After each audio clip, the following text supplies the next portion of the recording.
இன்னைக்கு ஒரு tailoring tips பார்க்கலாமா? இது பாத்தீங்கன்னா டெய்லர்ஸ்க்கு மட்டும் இல்லைங்க, கஸ்டமருக்கும் சொல்றேன். நிறைய ஒரு அளவு ப்ளவுஸ் கொடுத்துறீங்க, அதுல நிறைய ப்ராப்ளம் சொல்றீங்க. அதுக்கு நீங்க மெஷர்மெண்ட்டே கொடுத்துடலாம். இந்த கஸ்டமர் நிறைய ப்ராப்ளம் சொல்லி அளவு ப்ளவுஸ் கொடுத்தாங்க, நாங்க மெஷர்மெண்ட் எடுத்துக்கிட்டோம். இந்த அளவு ப்ளவுஸுக்கும் நாங்க ஸ்டிச் பண்ண ப்ளவுஸ்க்கு எவ்வளவு டிஃபரன்ஸ் இருக்குதுன்னு பாருங்க. இப்ப அந்த கஸ்டமர் என்ன சொன்னாங்கன்னா, ஆம்கோல் வந்து இறங்கி இங்க இருக்கு ஆம்கோல் அப்படிங்கிற மாதிரி சொல்லியிருந்தாங்க. ரொம்ப ஃப்ரண்ட் எல்லாம் இழுத்து பிடிக்குதுன்னு சொல்லியிருந்தாங்க. அது ஏன்னு சொல்றேன். இப்ப பாத்தீங்கன்னா ஷோல்டர் ரொம்ப சின்னதா வச்சிருக்காங்க. 40 இன்ச்சு பாடிக்கு 2 இன்ச்சு கூட இல்ல ஷோல்டர் வச்சிருக்காங்க. அதுக்கப்புறம் பாத்தீங்கன்னா இந்த ஆம்கோலோட ஹைட் பாத்தீங்கன்னா 5 இன்ச்சு தாங்க வச்சிருக்காங்க. 40 இன்ச்சு பாடிக்கு குறைஞ்சது 6வது வைக்கும் போது தான் கரெக்டா இறங்கி வரும். இந்த இது ரொம்ப ஏறி இருக்கிறதுனால அது அவங்களுக்கு அப்படிதான் இறங்கிதான் இருக்குங்க.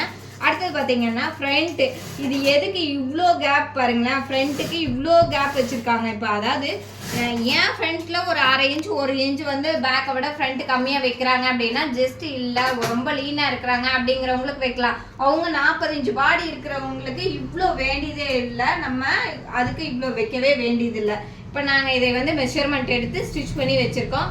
அவங்க ட்ரையல் பார்த்துட்டாங்க அப்படின்னா அதுக்கப்புறமா இருக்கிற ப்ளவுஸ் எல்லாம் ஸ்டிச் பண்ணிக்கலாம். ஒருத்தர் அளவு ப்ளவுஸ் கொடுத்து இத்தனை ஆல்டர் சொல்கிறாங்க அப்படின்னா நீங்கள் அந்த அளவு ப்ளவுஸ் வச்சு ஸ்டிச் பண்ணாதீங்க. முடிஞ்ச அளவு மெஷர்மெண்ட் எடுத்து ஒரு ப்ளவுஸ் ஸ்டிச் பண்ணி அதில் என்ன கரெக்ஷன் பார்த்துட்டு அடுத்தடுத்த ப்ளவுஸ் தையுங்க. Thank you friends.